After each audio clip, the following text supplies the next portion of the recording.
Welcome, everyone, and thank you for joining me today as we dive deep into a story that's as bold as it is inspiring.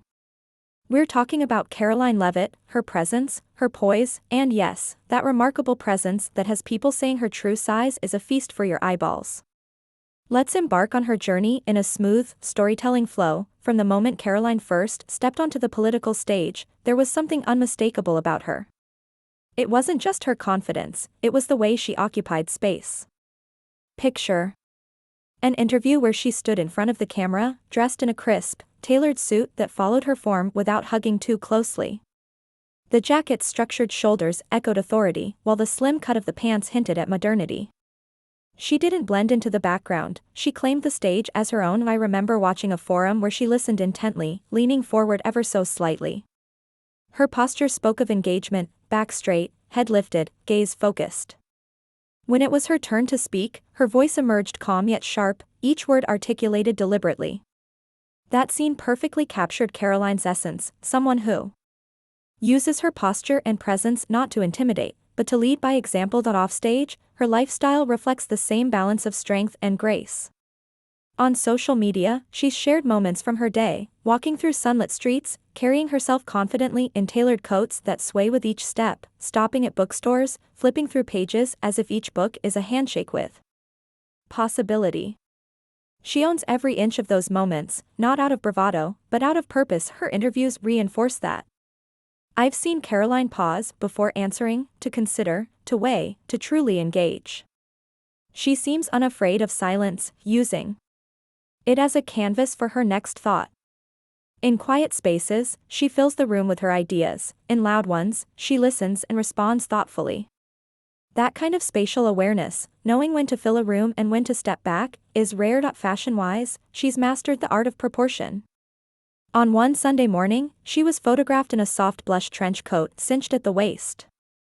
The drape of the fabric caught the breeze, the belt emphasized the natural curve of her waist, and the length ended just above the knee, showing poise and motion.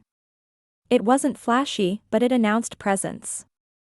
It sent a message: elegance doesn't need volume to make an impact. At a charity event, Karoline appeared in a deep burgundy sheath dress that sat just below the knee, its long sleeves lending an air of understated poise. The bold color took up space without overwhelming her frame. It complemented her skin and made her stand out in the room.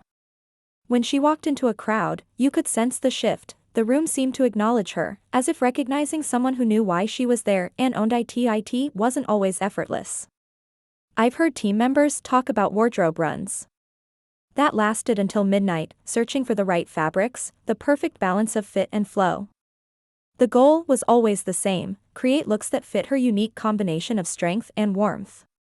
And whether it was a sleek jumpsuit or a softly draped dress, each outfit was meant to mirror her inner confidence. At town hall style visits, she often chose pantsuits in bold jewel tones.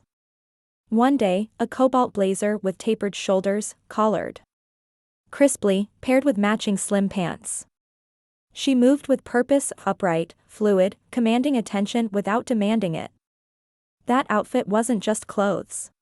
It was an exclamation point on her belief in presence and substance. When the session began, she tilted her head slightly, listened as questions came from the audience, and responded warmly yet firmly, each answer rooted in conviction.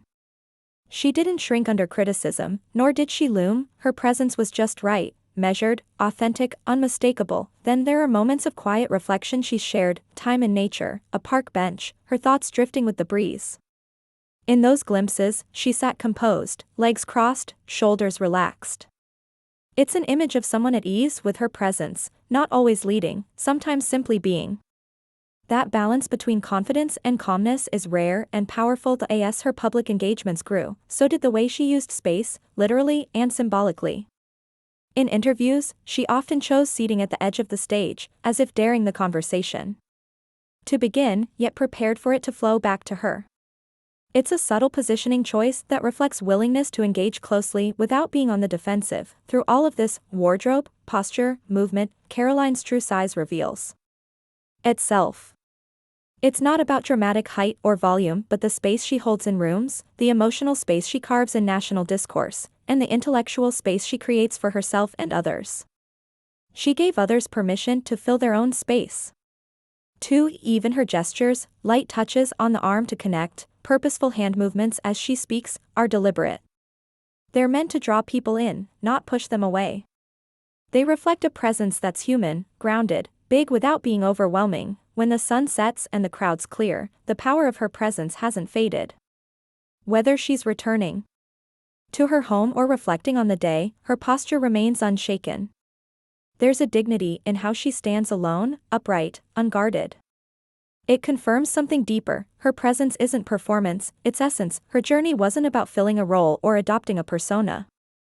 It was about discovering the power of her own size, not just in body, but in spirit, voice, and character.